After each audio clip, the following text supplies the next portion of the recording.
Even by Ron and Fez standards, 2012 has been a weird, weird year. And we're only 6 months in. This is Ron and Fez's Half Year in Review.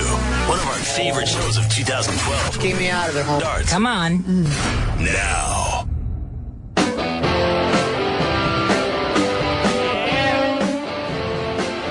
Pepper Hicks still here, still hosting the best ofs. I'm doing this live. I'm in the studio by myself, just playing music and hosting best ofs. And don't worry, they'll be perfectly timed out so that nothing is late or starts early. Because I'm here live. This is Ron and Fez's Half Year in Review. We're on vacation. Ron and Fez show is on vacation. We're back next week, Tuesday. This segment coming up is one of our better headlines. What's better headlines? Well, New York Post and New York News here in New York will have headlines for big stories. We think we could do better. And that's our segment, Better Headlines. This is a story where it had in South by Southwest, some company was making bums, homeless people, Wi-Fi hotspots. Also, you'll hear our buddy Fred in this segment, our former intern. That's coming up next on the best of Ron and Fez. Ron and Fez. Hicks, the big story is coming out of Austin. That's right. Today, the whole South by, and then we stop because we're cool. Okay. South by, Okay. and then we stop. We don't fill in. What's happening there? Okay, so it's the Interactive Festival right now. The music hasn't even started. No rock yet. No rock yet. Well, they better not start rocking before Rob Cross gets there, or else they're blowing it. There'd be hell to fucking pay. Yeah. So it's Interactive Festival, and a New York ad agency called Bartle Boggle Hegarty has created a stir, really, by giving the homeless people 4G hotspots and having them just walk around with a shirt saying, like, you know, Mark, I'm a 4G hotspot. You can use me to fucking go online. Now, in other words, he's giving them work. Yeah. And yet, and I noticed this even as far away as New York, people are just furious about people are this. pissed. But they're getting $2 every 15 minutes at minimum. I mean, yeah, that's a donation. So it's $2 for 15 minutes per person? Per person, yeah. So they could make a little bit of scratch for themselves. Yeah, it could be like one homeless guy with 20 people standing around Now, him. is that the supposedly embarrassing part of this? That people will stand next to him with their expensive laptops? No, I think what is the embarrassing part? The embarrassing part is they're making a human being be a fucking, like a hub for internet usability. Right, but you know what? That's like saying that the fucking checkout girl has to stand there while I'm getting food. I mean, this is what we all do. We're a service-oriented society, whether we like it or not. So that's like saying that I should feel bad when I go to a bar and say to the bartender, "Are you sure you don't want a cocktail too? Should I give the waitress some potato skins?" Come on, you've been up all day. Your feet hurt? Now, is it the fact of they're acting like this is beneath a homeless person? Yeah, I think that's pretty much it. People are just freaked out over this. It's blowing the fuck up. I'm missing, and I would just love for somebody to be offended to explain it to me. Because obviously I don't have anybody here that gets it. So it's 866-RON-0-FEZ, 866-RON-0-FEZ.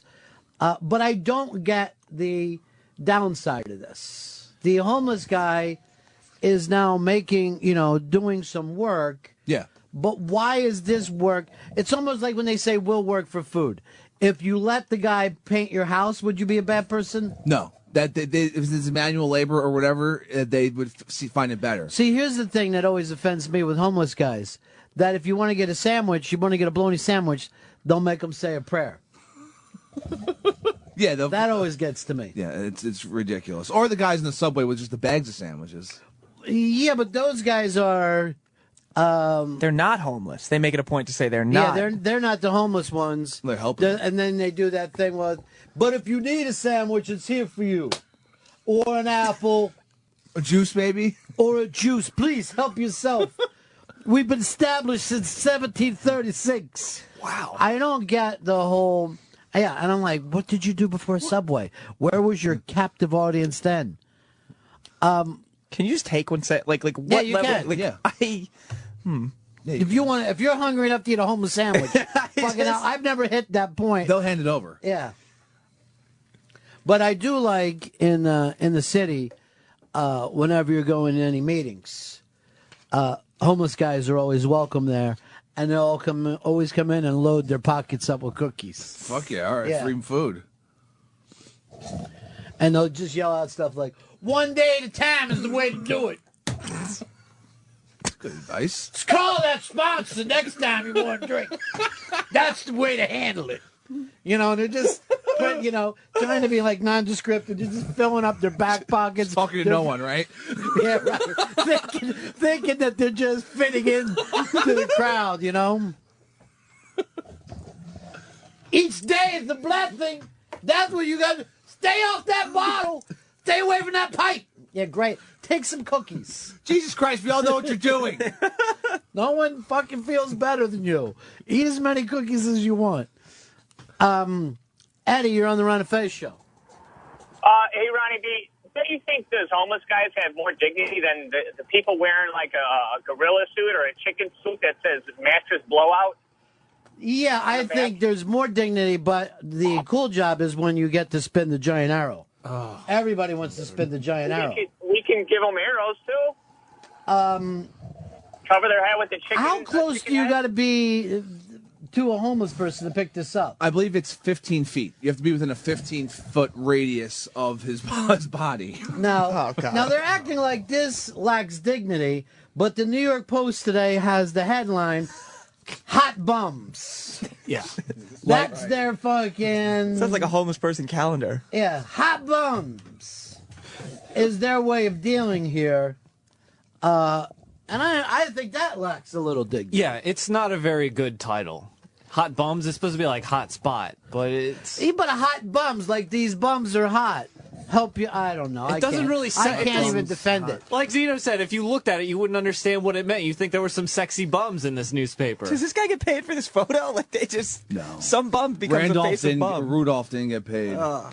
That's too bad. Maybe it's like derelict. I'm Rudolph, a 4G hotspot. He's just holding it. I feel like there could be better headlines for this. Oh, you're thinking what we're all thinking now. Oh, yeah. The Ron and Fez Show presents not just headlines, but better headlines. Better headlines. The Ron and Fez Show presents not just headlines, but better headlines. Better headlines for the homeless hotspots. Give us a call. 866-RON-0-FEZ. 866-RON-0-FEZ.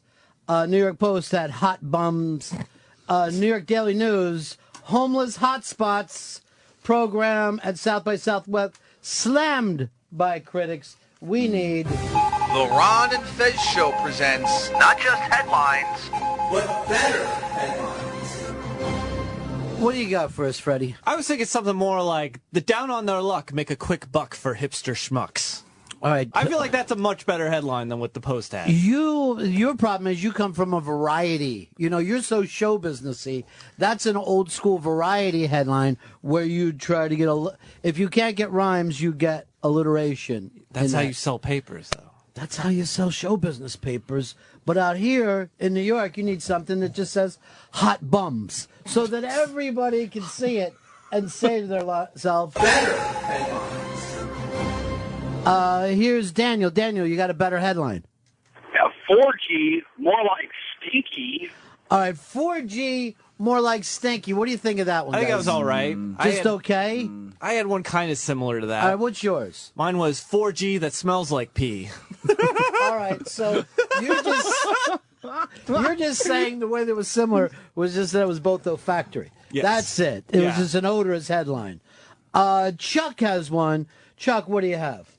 Hey, Ronnie, I got wireless winos. How about that? Wireless winos. Not so bad. That's not bad.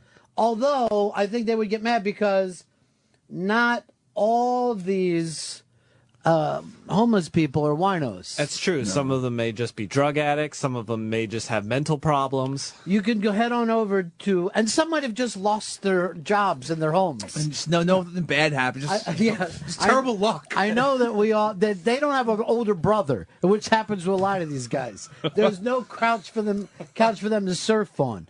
866 Ron Zero Fez, 866 Ron Zero Fez, or you could head on over to the Terabang. They're already popping up better headlines over there. Hobos go hi-fi with Wi-Fi. Wi-Fi for Scotch and Rye. Homeless, pageless. Brother, can you spare a gigabyte? That's really, when you do the brother, you're going way old school. That's a good one. I like Here's that. one, 4G Hep C. Oh. Again, not all of them have hepatitis C. That's a common... It's true. That's a... Bobson says hotspots are not just for urine stains anymore. Oh. See, some of these I think may be better, but more offensive. The Ron and Fez Show presents not just headlines, but better headlines. George, what's your better headline? What about Y-flies? Andy, you're on the Run of Fez show. Hey, Roddy, I got bumsploitation. Tom, you're on Run of Fez. South by homeless turned into man-tennas. Kevin, you're on the Run of Fez show. $2 to hang around Pepper Hicks for 15 minutes. Oh, come on. I have a home, motherfucker. Now, yes. Yeah. Do you have an older brother? Currently, No. That's right. I have all of us, so I'm the most likely. Yes, just statistically. I don't have a support system. But you have a ponytail and a T-shirt that says "I loves doing wheelies." I'm halfway there. You really are. A scraggly beard. I mean, you definitely have a home. Yeah. But I could see if you were drinking a cup of coffee, I could see someone putting a buck in it. What the fuck? You ruined my cough. I guess I'll take the dollar. Tippy T-Mobile. Oh, God bless his soul. Hobo with a Wi-Fi. Wireless for the hireless. Some of these are coming up on the iBang already. What do you got, Andrew? Go ahead, bud. Hey, guys, what's up? Yeah. Hey, I got a good question headliner. Want to go on Bing by a bum? Not so bad. Steve, what do you got, buddy? About 4 G's in a donation. Neil, you got a better headline. Go ahead, Neil. Hey, what about squeegee while you 4G? It's not bad. Come and get my Wi-Fi supply. Hello, I'm your hobo hotspot. These are coming in so fast I can barely keep up right now. Holy shit. You're in range. Some of those are nice. What about Information Super Sidewalk? What year is this that we're calling? We're still using the Information Super Highway. And that's like, I still drive 90, on it. 98 that Gore had that? That he? No, it was actually before that he kept saying Information Super Highway. Next we'll be logging on to cyberspace. Wow. I do say I'm going on the cyberspace. Ayo smell. Let's go over to Steve. Steve, you're on Fez. Hey, will work for bandwidth.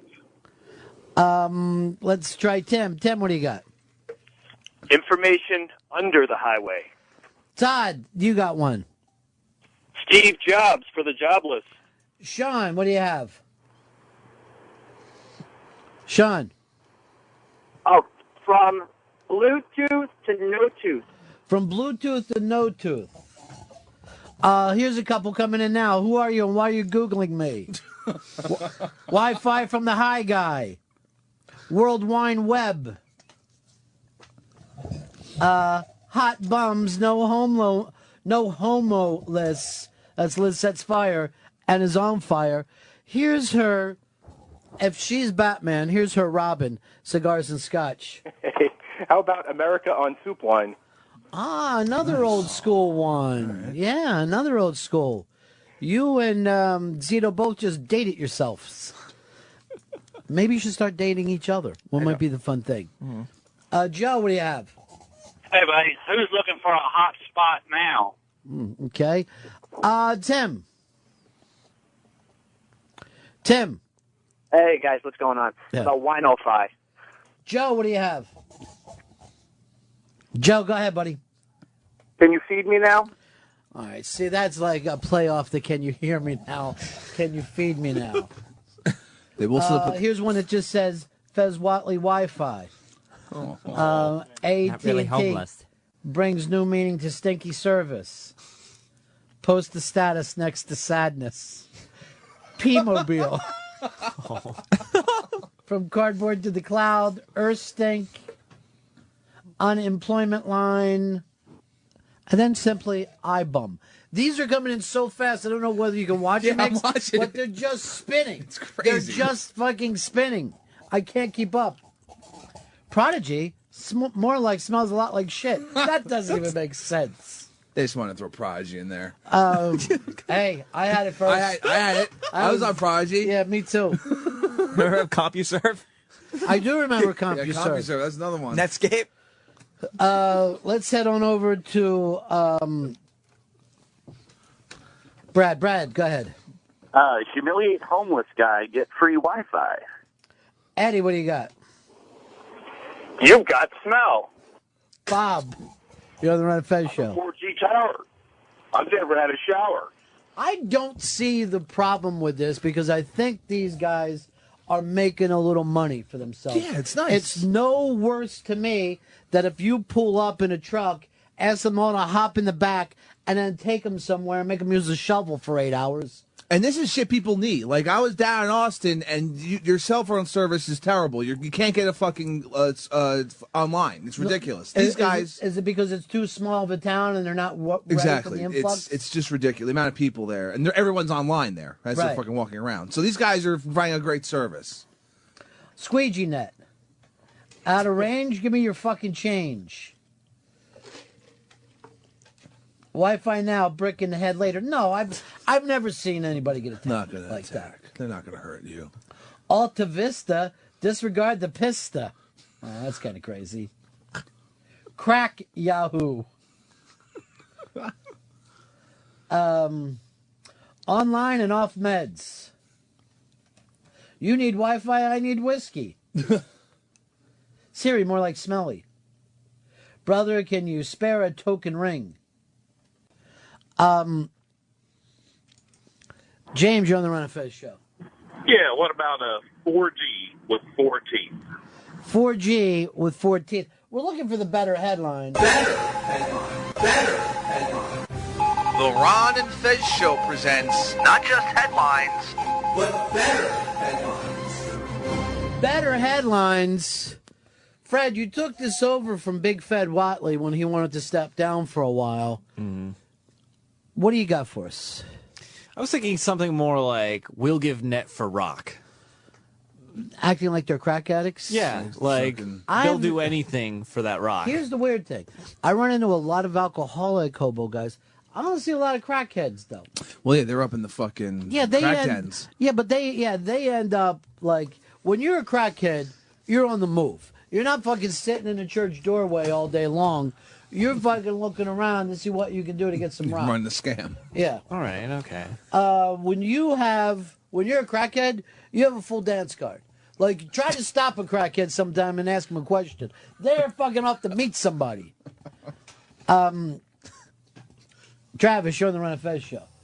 Has anybody thought how they're going to, like, are they tethering these homeless people to one spot, or do you kind of got to follow them around with your laptop? You can only be 15 feet away from them. I don't think it's a guy who's on a bike. I think it's a guy that normally sits in the same spot every day. They give him a T-shirt and a fucking hotspot thing, and then there you go. Just hang out here for a while. Steve, you're on the Ron and Fez show.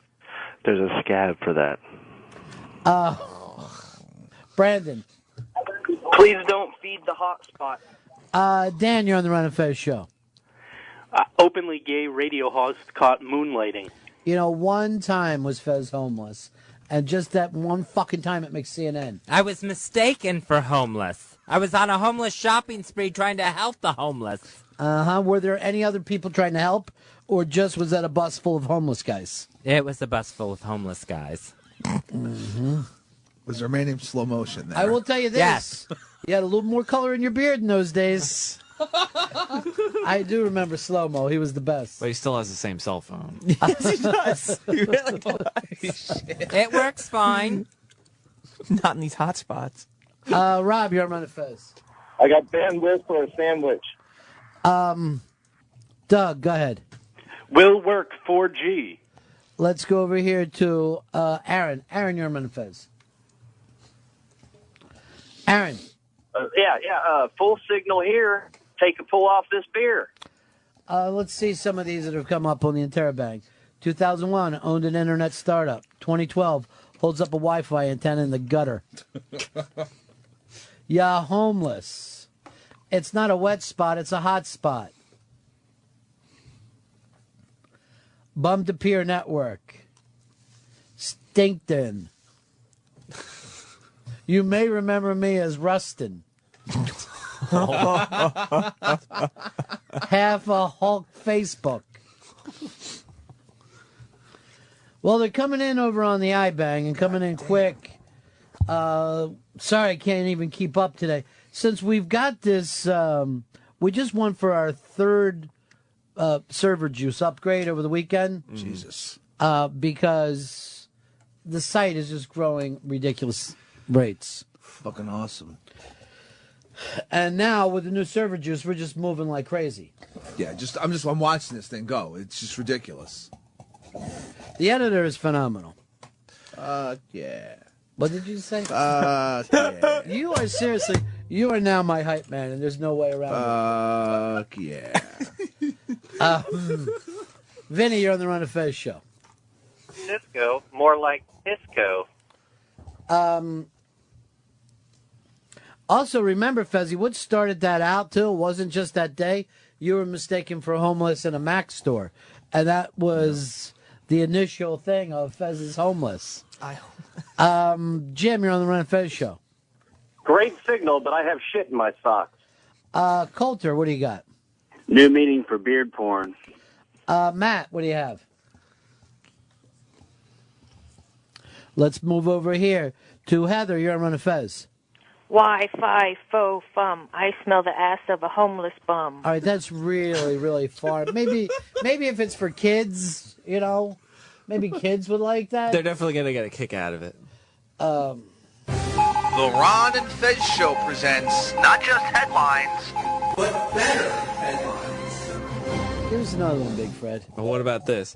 Excuse me, ladies and gentlemen, I apologize for bothering you, but my name is Rudolph, and I am a Wi-Fi hotspot. That is so... I mean, you've got to be 8 blocks from where we're sitting right now to even get that joke. There are people in Kansas going, I have no idea what he means. Why is he yelling? I don't mean to be bothering you. I am not on drugs or alcohol. I have a 2-year-old daughter. She is my life. For some reason, every one of us use the same cadence. It's almost like airline pilots where they all act like they're from Houston. Here's one that just said for the Wi-Fi homeless, help out an out-of-work cartoon artist and UCB star. Come on. I'm not out of work. I'm self-employed. See if you like this one, server gin and juice. It's nice. You know, Fezzy, I don't like this thing going down without you. Don't you have one for us, like just an ace, just to call you in from the bench and you hit one from the top of the key? What about GPS Tramps and Thieves? Such an old reference. That song is 40 years old now. Well, if you can work Cher into it, it works. Yes, it worked in 73. Look at, I'm going to send you a calendar, Rip Van. I just want you to hit one reference that's, not even if it's current. If it was just from the 90s, I would fucking come in there and hi-fi you. Let's go over to Eric. Eric, you're on the Run of Fez show. Hey, howdy, boys. Get your hot shot while you're in my hot spot. Jeff, what do you have? Hey, 4G for a 40. Mark, what do you have? Logged in thanks to shit pants. And Mike? Download an app and dodge some crap. All right, I'm going to go for one more here, and I need it to be a good one. Better headlines. Fred, take us home, buddy. What do you have? What about, like... htippy.com. htippy.com. Oh, Fred, you think you got one that beats it? What about, like, flagrant supplement vagrants? Oh, God, you just got destroyed by that fucking guy. What? You just got handed your narrow ass by that man. And if you would have stayed quiet instead of thinking that you're every Fred and that you should jump in. There's other Freds in the world. You should have known. I thought you were talking to me. Armisen. Do I have to go on for an hour with Freds? McGriff, the crime dog. The Opie and Anthony Show. Ron and Fez's half-year in review continues.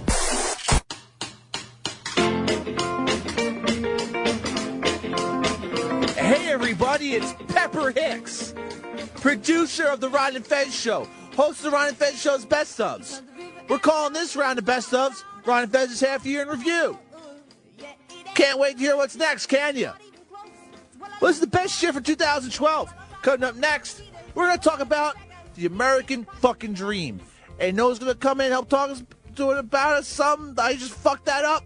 Tito from Tito's Vodka. That's right. Tito's a real fucking person. It's not just a goddamn name on a bottle of vodka. That's coming up next on the best of Ron and Fez. Ron and Fez. It's the Ron and Fez Show, 866-RON-0-FEZ. 866-RON-0-FEZ. A little later on, we're going to have an entrepreneur in who I kind of think has led a pretty interesting life.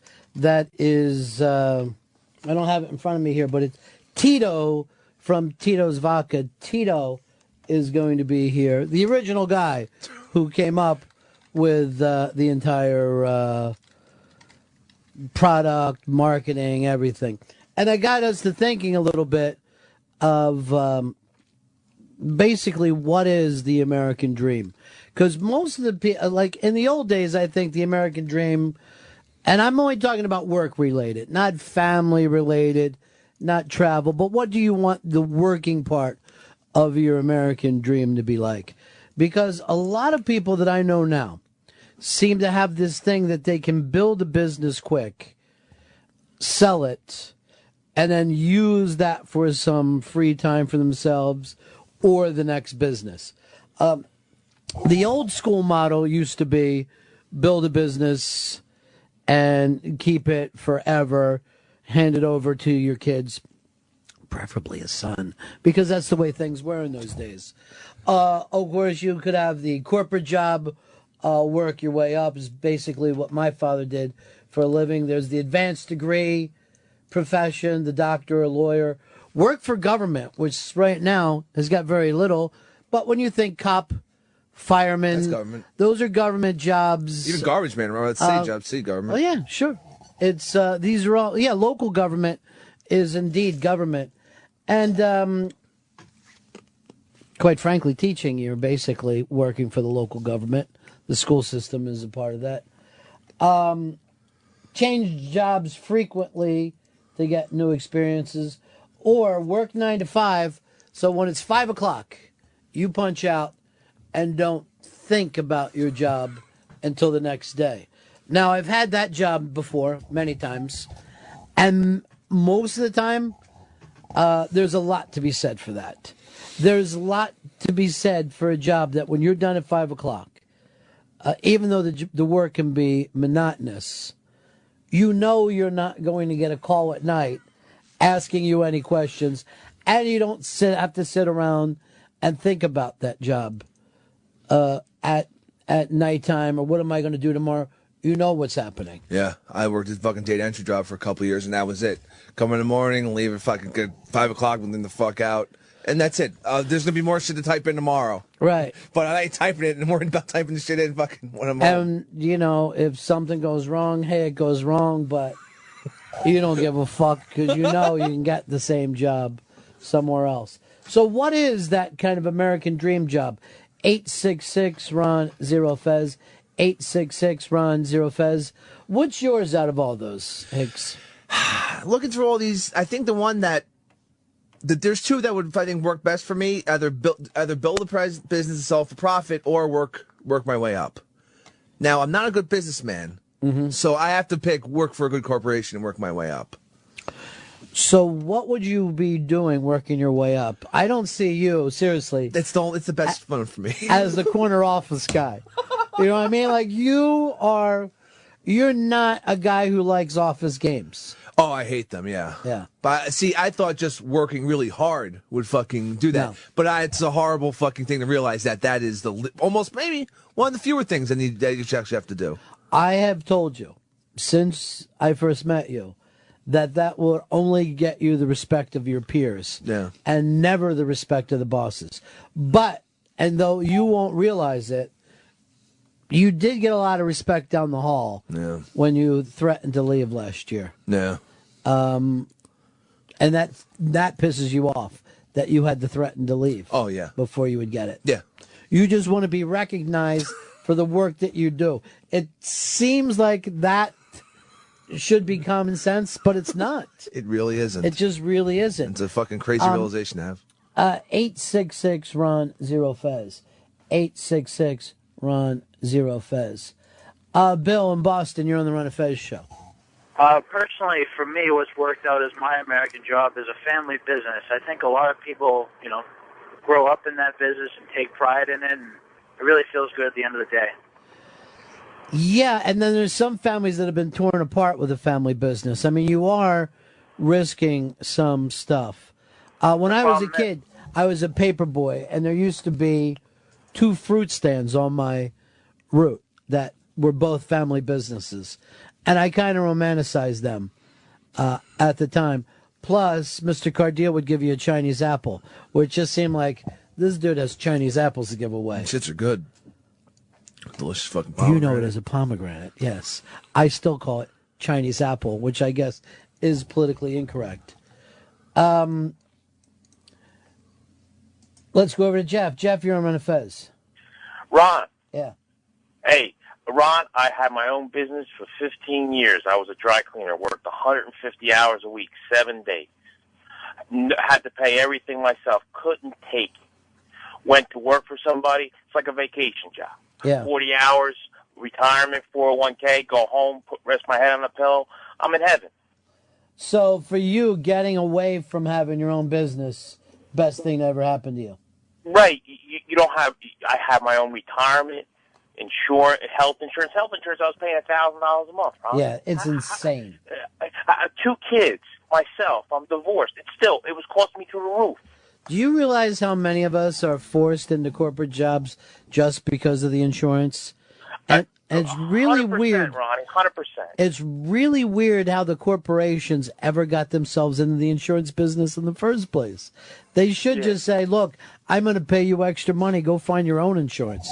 But, when we bring people in here, I'm always told, and I don't know how true it is, but when I hire a new guy, it costs the company just as much as insurance as it does their salary. So people never think I'm making twice what I'm saying. I'm really paying half out insurance. Yeah, when they give us evaluations or whatever, they'll say how much for the year that was spent on our health insurance. It's a good chunk. I wouldn't say it's double. Well, I got that from Elo, who always is selling. Here is Lee. Lee, you're on the Ron and Fez show. Hey, how you doing, Ron? Yeah. Hey, in answer to your question there, I had 42 jobs my first 6 years out of high school. Mm-hmm. I found out I had ADD. I didn't realize it until then. But I finally found the job that was right for me. I'm a network tech for a Fortune 500 company right now, and I live out on the road. I love it. I look forward to going to work every day.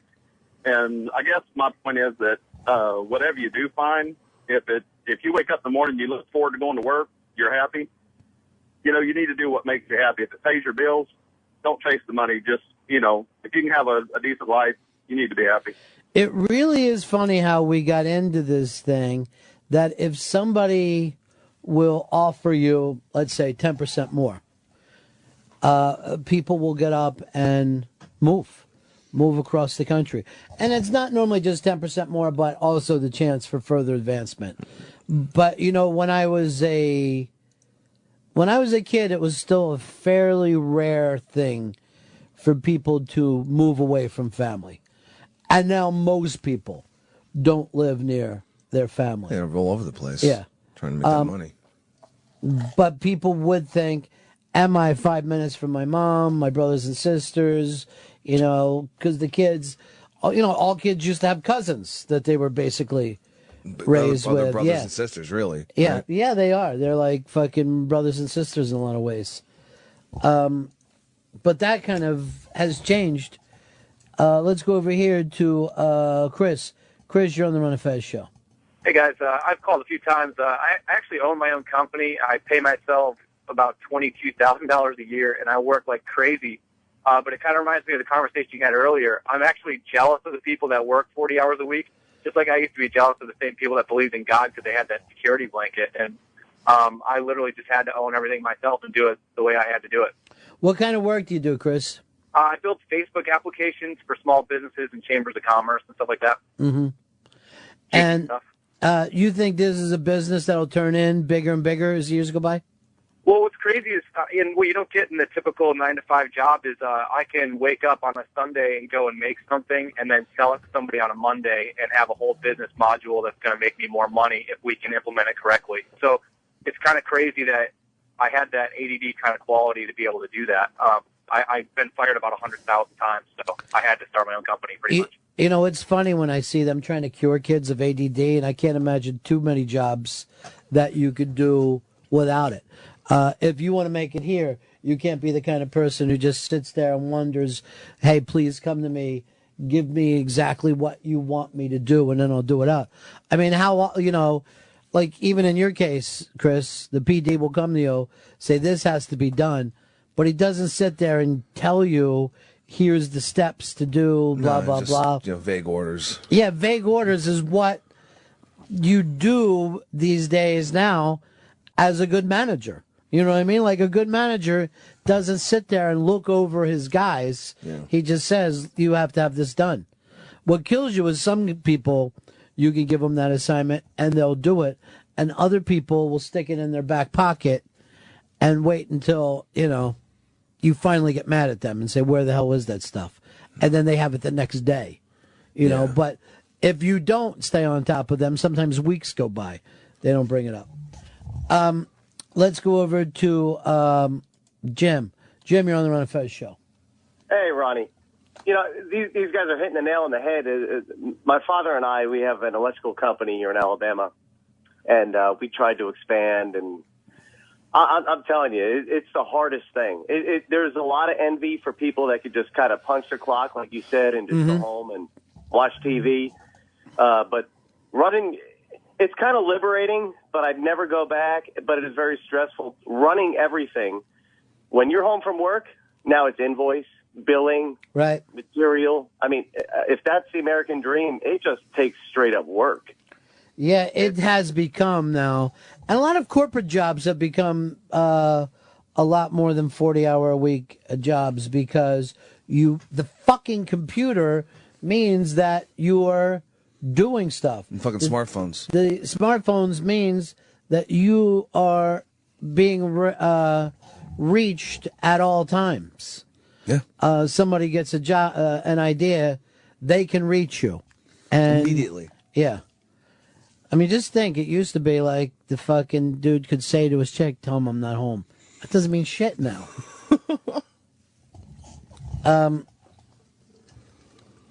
Let's go over to Justin. Justin, you're on the Run of Fez show. Hey, Ron. Yeah. So I sell cars, and it's 100% commission-based. I work 50, sometimes 60 hours a week. And there will be times where I will make no money at all for the week. If you get distracted, if you have something going on in your life, like I'm going through a divorce right now, it can just completely fuck you. So then I look at people that live at home with their parents still, have a basic job, and then can, get something out of more simple things in life, like just hanging out with friends. It's kind of liberating to see, but I can't go back now. You are in it, and that's it. You can't get out of it now. I'm stuck. I graduate college in 2 days, and I'm looking at entry-level jobs in advertising, and the pay isn't that good. Yeah, it never is these days. Here's Mark. Mark, you're on the Ron and Fez show. Ron, you sound like $1,000,000. Thank you, my friend. Hey, listen, I'm actually a retired fireman, had 21 years in the fire service. When I retired, I started a fire extinguisher company about 3 years ago. I've got 8 employees now, and, I can agree with the previous callers that, yeah, the American dream, it's a lot of hard work, but then I compare to what I came from. I was putting in over 140 hours a week at the firehouse. Sleeping. And that's nothing compared to what I'm doing now running my own company.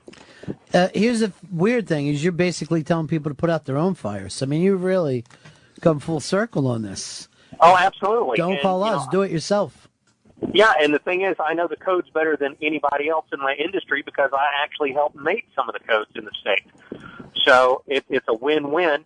Plus, I'm on call 24 hours. That's the downside. But it's, when someone has an emergency, if a hood system discharges at a restaurant, it's not like their house is on fire and we have to be there in 3 minutes.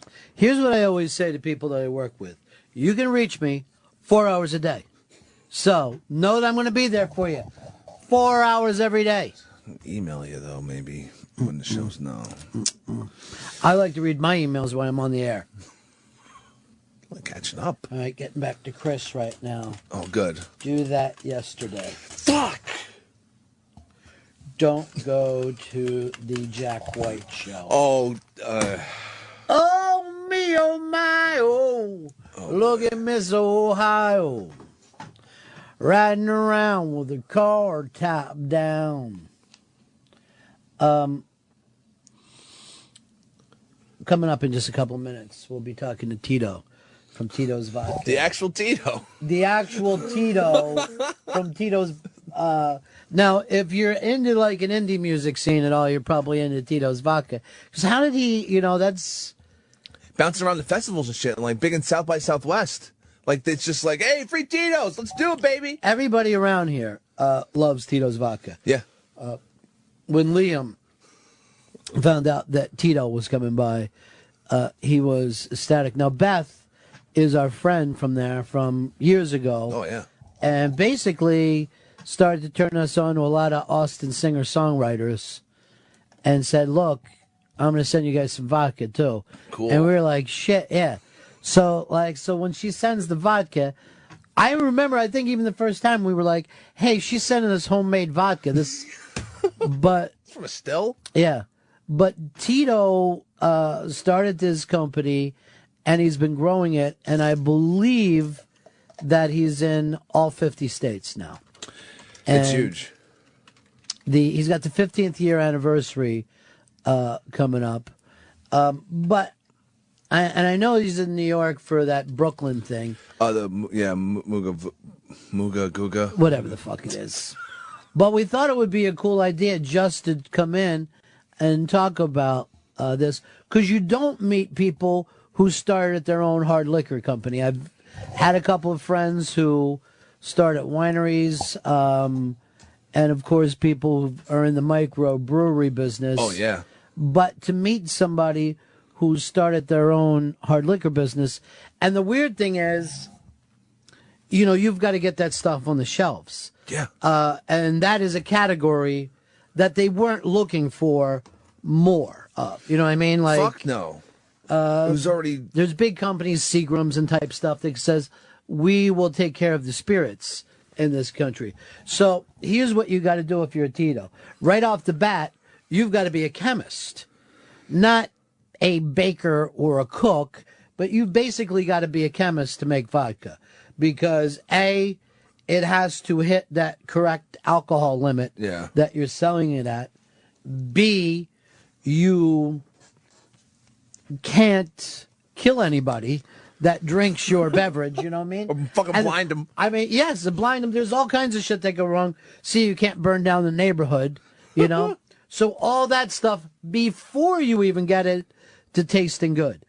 Then you've got to figure out, how do we bottle it? How do we get it past the government where the government says this is okay? After you've done all those things, now you've got to find stores that will take it, truck it to those stores. Jesus. collect the money from those stores and market to people at home. I mean, we sit around and we talk about these things as if, you would have a job as your own business. But the reality is you're taking on like 10 jobs.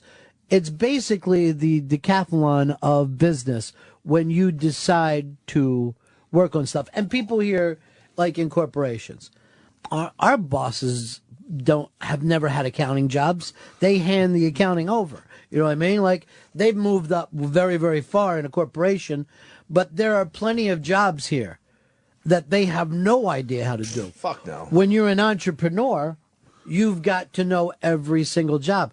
And that stuff is always fascinating to me. And in this case, it's fascinating from the beginning on, the fact that you come up with a vodka, particularly when you're in Texas. And you call it Tito's. Yeah, you're not known for vodka in Texas. Maybe a tequila might have been a great idea. So all this stuff is just fascinating to me. And then, of course, you got to be able to work with banks and stuff like this. Chris, I'm going to go over on the good question. What do you think is leading right now? I'm going to say work your way up. No, 9 to 5 is leading right now, I'd say. Leading right now, and by a pretty good, both dreams, about 50% of the dreams are starting your own business, with 30% starting your own business, leaving it to your family. Wow. 22% start your own business, sell for a profit.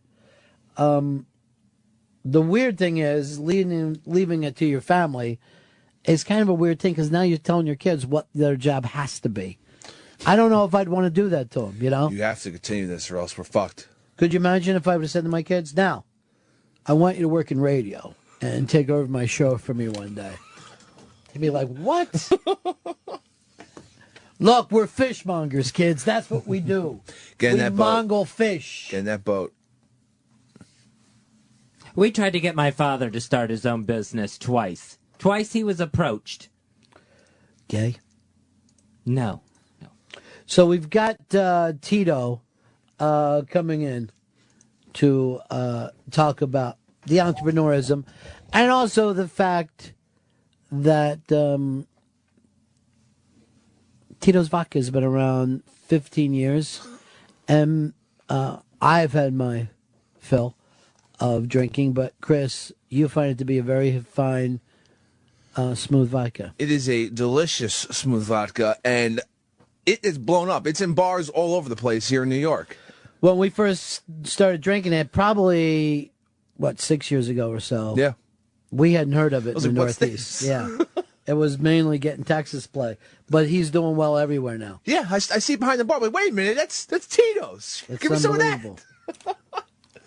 unbelievable. We will jump into this up and ready to go. Yep. All right. Let's talk a little bit about entrepreneurism. Let's bring in Tito. Tito's here from Tito's Vodka. And by the way, you have a lot of fans in this building.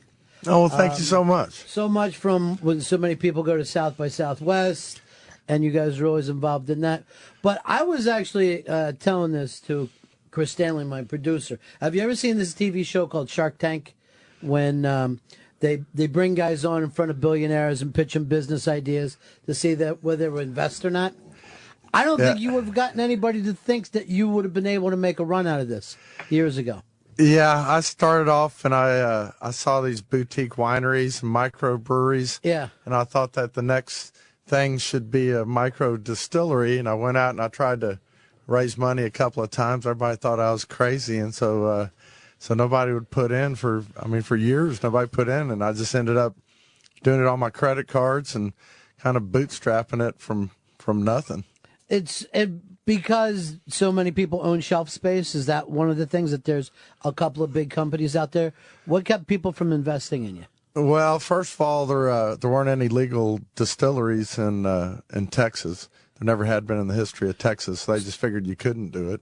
They more or less look at it as moonshine, right? Like that would be the laws you would have been covered under. Yeah, I even went to the TABC and they just said, yeah, you can't do it. And then I got the code and I read the code and there wasn't anything in the code saying that you couldn't do it. So I went back to them and they finally got somebody that read the code and said, yeah, you're right, but you got to get a permit from the ATF, from the feds. Mm-hmm. So I went to the feds, and there weren't any little distilleries in the United States, and so I had to go through all of their code. It took me like a couple of years just to get legal, right? So I could sell some, and then distribution.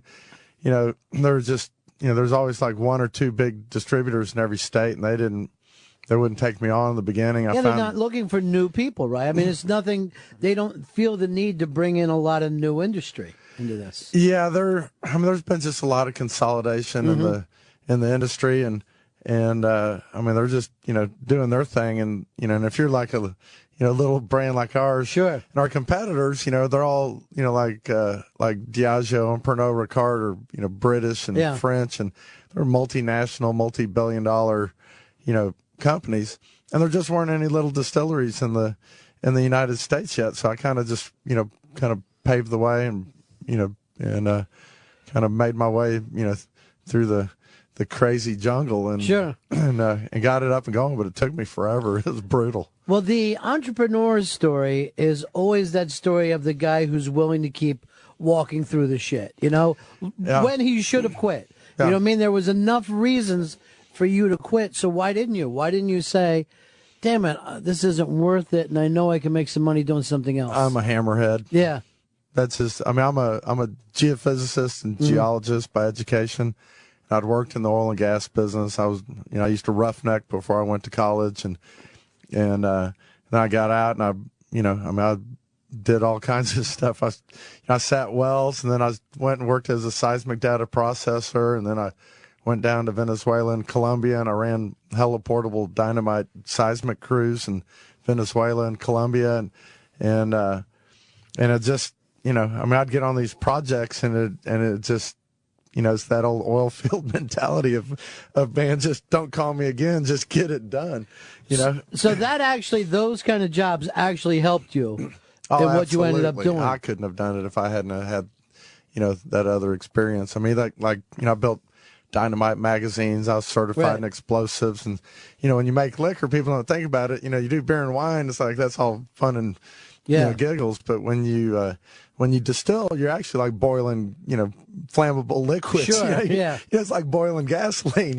Yeah. It's like you go and you don't do something right. I mean there's many people have been burned up, blown it's up. physics, right? I mean, this is science. No, it's like every single it's the time. real deal. It's like having a bulk gasoline tank terminal, except you're trying to heat it up, and you're trying to boil it, So I mean, you got to know that. And then I'd worked in the environmental business for a while after I'd gotten out of the mortgage business. I actually did oil business, and then I got in the environmental business, and then I got in the mortgage business, and then into the vodka business. But my my time in the environmental business, I dealt with like all these regulators, EPA and Water Commission. I read a lot of code, and after a while, you get to where you see that the kind of the government officials, I mean, they're just guys doing their job, making a paycheck, and they got a wife and kids and stuff just like everybody else. They're just regular people, and so so the intimidation part kind of like starts fading away. You just realize they're just trying to do their job. You're trying to do yours, and and so that helped. and you have to learn that language to make them be able to do their job.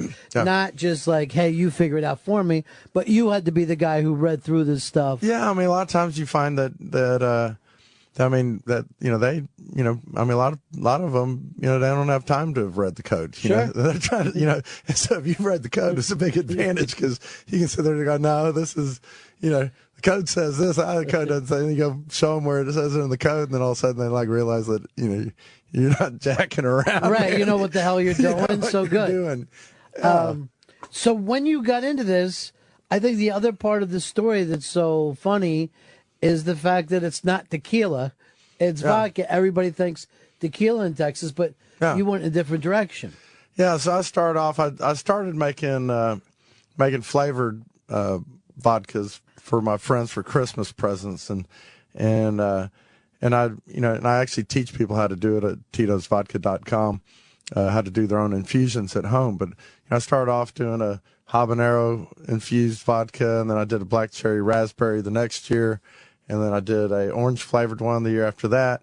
And then went to a liquor store, and this is back in like '94, and they were like, "Man, go look at all these Stolies that are on the shelf. They're not doing any Right. volumes. You're gonna be out of business before you get into business." And I'm talking to the guy, and he's showing me all these vodkas, and he's like, "Man, it's a tough category. It's really competitive." And he's like, "If you could do something really smooth that a girl could drink straight, then you might have some, because a guy would buy a girl, some vodka, and then he'd probably drink it too." Mm-hmm. And so I'm like, "Well, how do you make it smooth?" And he's like, "Well, shit, I don't know. You're the guy who wants to get in the vodka business. You Yeah. figure it out." And so here was kind of my oil field background. We used to MacGyver all kinds of stuff, and I can pretty much do, I can build just about anything Yeah. I can think of. I can build it. And so I built a little 16-gallon still, and I started, brewing, all different kinds of grains. I tried wheat and rye and sorghum and malted barley and corn, potatoes, fructose, sucrose, dextrose, and I brewed in these little 6.5-gallon kind of water jug carboys, and then poured in my 16-gallon still, and I had a little propane catfish broiler, to heat it up, and copper condensing coil. It was like a real moonshine rig, and I'd cook it off in that, and I took every vodka on the shelf and put them in these cur jars and labeled them 1 to 86, and I had them on my kitchen table. My friends would try them. We picked out the 2 best, and then I try to keep, trying to beat them until finally, no matter what bottle I put it in or whatever, when I put it up against the other 2 that we thought were the best, my friends would always pick Tito's. And that was kind of the beginning of Tito's handmade vodka right there. And we're talking how long ago all that kind of stuff was happening? That was happening about '94, and I ended up trying to lease a building, and nobody would lease to me, and I ended up buying 12 3/4 acres out in the boonies in Austin and Travis County. It's the most liberal county in Texas, and it just had like mesquite trees and cedar on it, and I got a ditch witch and brought in a water line, and then borrowed a friend's temporary electric pole, and then my friends would come out and help me build this shack, and I built a 175-gallon still, and started trying to get my permits, from the state and feds, and then finally I got everything all legal and everything, and I found a little wine distributor. I was their first liquor in April of '97, and so this is our 15th anniversary of Tito's handmade vodka right now, and then I didn't have any. I kept thinking, it's such a great idea that somebody put some money in it, and nobody ever would. Yeah. And it's depressing, when Sure. you go work really hard selling, trying to raise money and stuff, you don't get any. It was depressing. It was horrible. That's the thing about entrepreneurship, is that you have to be really good at so many things, despite how the product is. I mean, you've got to work really hard, not only to have this product, but a unique product. You can't say, look, I made this as good as Stoli's. You've got to be able to beat them to get into the market. Then the other thing is, like, I didn't have any money, so I couldn't do I came out on the market before Grey Goose and Belvedere and Chopin and all that. I was out before they were, Right. And so I was trying to beat Kettle One. I thought, was the best. That's why I was really trying to I thought they were the best tasting. And so I set out to beat them. But I didn't have any money. And so, I had to put in a stock bottle. And I was dating this vegetarian girl at the time, and she made me use this recycled paper, and then I had to have a cap I could put on my hand. And so I'd, put this copper cap that I could stick on my hand, on the bottle. I did all the, little pot still on the logo. Yeah. I did it in Corel Draw, and I picked out the fonts and WordPerfect, and I did the whole thing myself. Everybody thought I was just nuts. You were nuts. You really, at this point, there has to be some kind of obsession, you know what I mean? That starts to pass into insanity after a while. Well, but I mean, I think that, people look at the bottle, and they're, nowadays with all the fancy colored see-through vodka bottles, frosted bottles and stuff, people look at it and it stands out like it's the Uncola of the vodka category. And then we beat everybody in every taste test, every competition. We won the World Spirits competition. It was a blind tasting with 2 panels of 14 judges. All of them picked it, blind tasted out of 72 vodkas from around the world. And, we beat, Ukrainian and Estonian and Polish. It's a real deal. And then my first review they called Tito's handmade vodka a homegrown symphonic spirit to applaud and likened it to Beethoven's Ninth Symphony. And then you sit there and you look at it, it's a brown paper label with a copper cap. It doesn't look fancy, But my whole thinking with my friends, down in Central Texas, like, hell, they don't want to go spend an extra $4 or $5 a bottle, to every time they buy a bottle. And so I just kind of looked at it like, I'll keep the packaging real simple and inexpensive, and then I'll put all my my money into making really, really good juice. And then that, the good juice, it's like people are a lot smarter than those big multi-billion-dollar corporations give them credit, for. Sure. They sit there and they taste something and they're like, wow, man, I'm not even a vodka drinker and I love that vodka. That's smooth. That stuff's clean. Doesn't give me a hangover. And then, you sit there and give somebody a good value. We put it out there and, at a price where everybody can afford it and stuff. And it's just been, it's But working. you've got to get them into their hands and get them aware of, what do you do about marketing? How do you get the marketing? Man, I started off, it's like, hell, I'd be walking out of a grocery store and somebody walking out the same time, hey, man, you drink vodka? Really? Like, yeah, I drink vodka. Hey, man, go put up your groceries. Meet me at that Red Trooper over there. And I'd pull a hot bottle of vodka from under the seat and sit there and look around for a test tube, like pour them a shot. We'd be sitting there drinking hot vodka in the parking lot. Like, see that liquor store? You get it right over there. I said, I'll tell you what, if it goes down good, hot out of my truck, you just imagine what it'll be like, a little ice in it. So you're really doing this door to door almost. You're just. I was a one-man show. I started off, I was a one-man show, and then I had one employee for about 2 years, and then I had to lay him off, and then went back to a one-man show again. I'm chain hoisting barrels to the ceiling and gravity draining them into the still, and it was just a mess. Bottling by hand, get carpal tunnel syndrome, and no forklifts or anything. So I had to do everything. The back's all jacked up. When did you start and get some traction in the market? When did you really feel like, okay? Well, in about 90, I hit the market in 97, and I think it was like 99 or 2000. This guy Tony Abu Ghanem, who used to work here at the Rainbow Room here in New York, and then he got offered a job by Will Wynn to run the Bellagio in Las Vegas when it started up, and he started this beverage program at the Bellagio that, really was unparalleled, around the world, and it really kind of brought, the whole idea was like to bring honor back to the art of bartending. Right. Bartenders used to be like the center of civic society, and then after Prohibition, they weren't, and so. So, they came back with all these classic cocktails and stuff, and, they started the Bartenders Guild. Tony really had a lot to do with, Tony Abu Ghanem had a lot to do with just getting the whole, cocktail culture, going again in the United States. And it's really kind of gone hand in hand with what I do. I could go back to the old-fashioned pot still. Yeah. So Tito's handmade vodka is made in a pot still. We throw away our heads and tails. We just take the middle part of a run, just make it really, really smooth.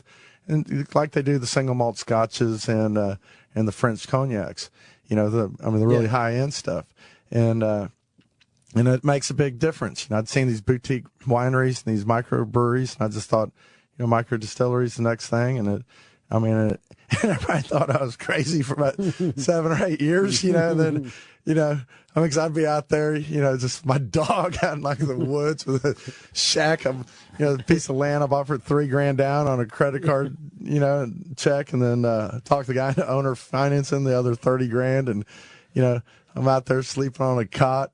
I built a little shower in there, and it was just funky, But were there times where you're like, shit, I gotta quit, I gotta get out of here? I can't. Oh yeah.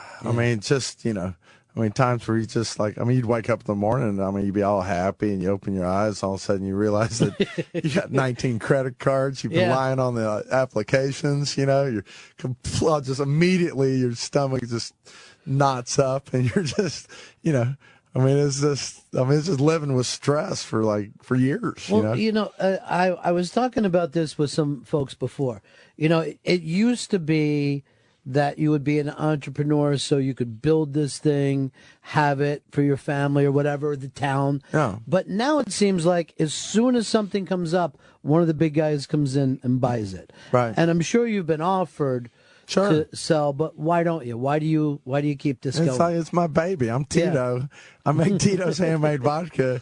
The rest of my life, I'll have a bunch of people come up to me, oh, dude, you're Tito? You own Tito's? No, I don't own Tito's. I used to own it. I started it, but I sold it. And I'm so used to being broke, right. And I'll tell you, when so I was making these flavors. Now all I do is I do one thing. I make regular flavored 80 proof vodka, Tito's handmade vodka, brown paper label and a copper cap. I do one thing. It won the World Spirits competition. It's awesome and gets rated better than Kettle and Goose and Absolute and everything. Made right here in America, all American. I do one thing. But when I started off, I was doing these presents for my friends, and I was at a keg party, and all of a sudden somebody comes up to me and says, hey, you're the vodka guy. And I'm like, contrary. And I'd been peddling mortgages at the time. I'm like, I'm a mortgage guy. And he goes, no, I was at your buddy Bill's house, and I tried your flavored vodkas. You got to sell those. And coming from a stranger just hit me differently.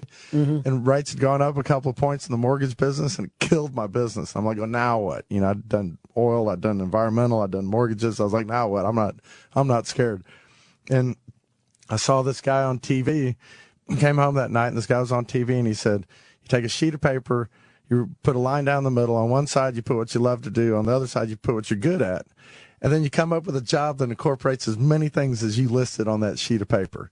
And so the idea is that if you do something that you love to do, that you're good at, that it ignites the passion in you, and then you'll work harder at it. You'll work late nights, and you'll get up early, and you'll think about it all the time. And you basically just outwork your competition is really what it comes down to because you don't know you're working. Because it's a labor of love. Yeah, you're not working. Yeah. You're doing something that you love. And I'm Scottish, Irish, German, Welsh, and Polish, man. Being in the liquor business is just like, yeah, right. I mean, what a brain fart, I mean, it's a hell of an idea, And so, to me, I mean, it's like, I don't know, I mean, I lived in tents and trailers for like 10 years, Mm-hmm. I mean, so, I don't need a whole lot to so you to really get by. don't have a price, though. I mean, there's not a price that somebody would come in that you're going, damn, I got to sell this. No, you're just going to be. No, now now I actually feel really prosperous. Mm-hmm. Just because I'm used to being broke. When I started this, I was really trying to make like $1,200 a month. Right. I was like, if I could do 60 cases, make $20 a case, and make $1,200, I'm in. I could get my mortgage was $678. I could just cover everything, buy some tanks of gas and stuff, trade vodka for what other necessities I needed to get through life, and everything would be good. And now it's like, I mean, I've been doing it. This is my 17th year on the project, 15th on the shelf. I'm in all 50 states. We sell some in Canada, a little bit in the islands. Got a ton of friends, that I just dig, that are in the industry. Right. The liquor business is kind of like, like in high school, you go to a keg party, the Sure. people you hang out with at the keg party. Yeah. Well, those are kind of the people that are in the liquor business. The same guys, yeah. Yeah, the same guys. Yeah. They have the bars, they have the restaurants. They, they're salesmen. They run distilleries. I mean, it's the same people. So I mean, it's for me, it's awesome. And you're still CEO. Everything is. Yeah, I mean, I'm whatever. Done by you. CEO, president. Right. Secretary, board. Yeah. And so nobody ever put in. So I don't have any board meetings. Once a year I just said, yes, I agree with myself. And that's it. Done. Sign my name. I think it's an amazing story, dude. You got to start thinking book, right? I'm telling you, here's the thing. What I love about this story is just like the entrepreneurship of it, where people, I think, have gotten lost by something that used to be very American. Just what you're talking about here, of this is my business, this is my life. I think we've all gotten far away from that stuff. Well, I mean, in the old days, your name was, bricklayer, right? Or baker, right. Cooper, yeah. Or something like that. I mean, it's that's what you do. That's what your name is, and that's what your kids get into, and that's what they do. And nowadays, I was talking to my cousin's a joyologist, and she goes around in this big textile company and goes around and like helps employees find a job in the company that they love doing, and I was talking to her about it, and it's almost like like people now are like scared to fail or something. Right, man. And it's and really it's kind of like, it's like baseball. It's like, if you get hit 1 out of 3 or, know, I mean, you're doing a hell of a job, and it's only by failing, to me, what happens is like, is you get in business and you start doing business.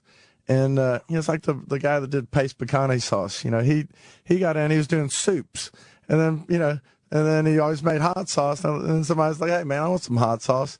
And he started doing hot sauce. Next thing you know, is everybody wanted hot sauce, not so much the soup. And so he shut down the soup part, did hot sauce, ended up, it's like paste pecane sauce, it's hot sauce, And I mean, I think that so, I mean, did he, was he a winner with the soup? No, he failed, but once you're in there and you start talking to your market, your market tells you what they want. Hey, can you do this? Hey, can you do that? And I mean, so you just kind of, it's like sailing a boat. It's never in a straight direction. You're kind of veering this way and veering that way. And, you got an idea where you want to go, but how you get there, you got no idea. It's so interesting, though. I meet so many people like in their early 20s who feel like they've wasted their life. They're already saying, oh, my God, I'm behind where I should be. I don't know even what that means, No, it's about the ride, I mean, to me, it's like, I mean, the whole Tito's handmade vodka, all people in my company, Beth, you've had Beth on the show, my marketing person. Yeah. And she's just awesome, I mean, the reason she's my marketing person is because she's just awesome. Yeah. She is the girl that you would have met at the keg party. She's a hippie. Yeah, you're like, this girl's cool. I mean, she's a hippie. She's cool. She doesn't, I mean, and I'm just like, I like hanging out with her. Yeah. I mean, I think, I just really like her, and so that's why she's my marketing girl, and I hire people that I like, to hang out with. And then all of a sudden it's not this, oh, I got to go to work. It's like, oh, I get to go, I live in Austin, Texas, I get to come up here to New York City. I go out with my guy that works the market here, and he's great, man. He's just awesome. I go over to California, and I go with my, guy over there, and he's just great. He's awesome, I mean, so I get to go around, and I really enjoy my employees, and I really love what I do. And so it's not about I think that's what kind of gets me is like, really it's just all about figuring it out. Like every time you go and you do something, you get to a level, and then you got to decide, am I going to put in the time and the effort and the work to get to the next level? Well, you got to figure out what the next level is, how you think that you can get there. I mean, it's all about figuring it out time and time again. And you fail all the way along the way. Yeah.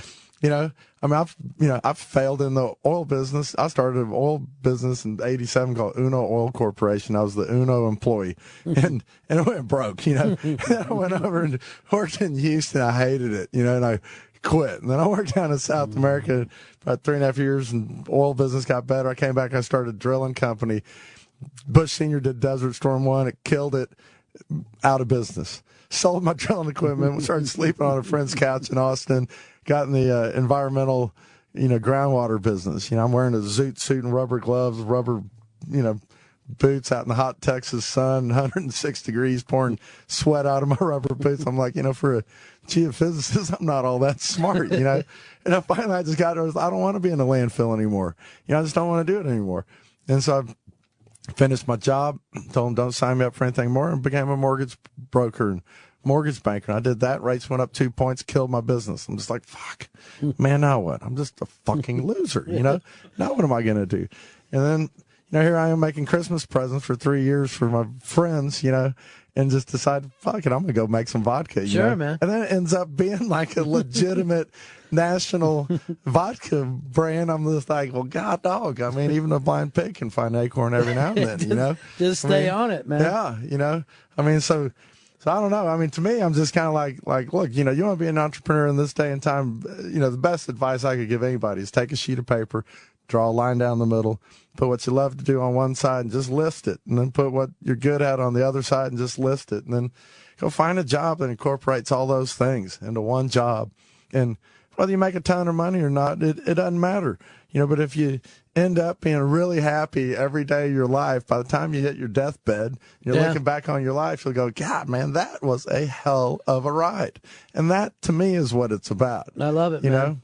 Make a life instead of trying to think about making money. Make a life. Yeah. I mean, it's just, you're not, Yeah, I mean, I think everybody's just holding into making money, and Yeah. and really, it's make a job. Make a job that is your Place life to go every day, passion. something to do. Yeah. I mean, I love my job. I have a great time at it wears my ass out. But I love it. I mean, and I go out to the distillery. I'm like walking around a couple of test tubes in my back pocket. I take a little taste of this batch, a little taste of that batch. And I mean, when you're Scottish, Irish, German, Welsh, and Polish, I mean, you do that every day for a living. You're just like, I died and went to heaven. I mean, that is fun. And then you go hang out in a bar, actually stick some ice in it. You're like going, God dog, I love this job. What a hell of a job. And then there's girls around, there's air conditioning. It's like, I mean, could go to hotels and stuff. I mean, everybody's got their teeth and fingers and everything. I mean, it's like, I love the whole deal. I mean, I think that's the secret of Tito's handmade vodka. That's why I make it so good. I think it's like a filet mignon at a pot roast price. Just make it really good, charge a fair price where regular blue collar people can afford it. And I look at this country of ours right now, and I just see people just like bitching. They got like their tits in the dirt, just like, oh my God, everything's going to be just horrible and everything. And I look at it like we live in the greatest country in the world. I think the people just got to just get over themselves, go out there. I mean, it's okay to sit there and make a mistake and to, have a failure or two. Most entrepreneurs that make it, I mean, they're like me. They've got 3, 4, 5 failures under their belt. I mean, they just get up, brush themselves off, and like, come on, it's another day. Let's get started again. Well, finally, there's a Texan I'm ready to vote for. I'm so happy about this. Tito, congratulations to you, 15 years. And the website is? TitosVodka.com. All right, thanks so much for stopping in, man. Thank you so much. And let's do this as a book. Seriously, you got a book in you, dude. I'll see you next time through. All right.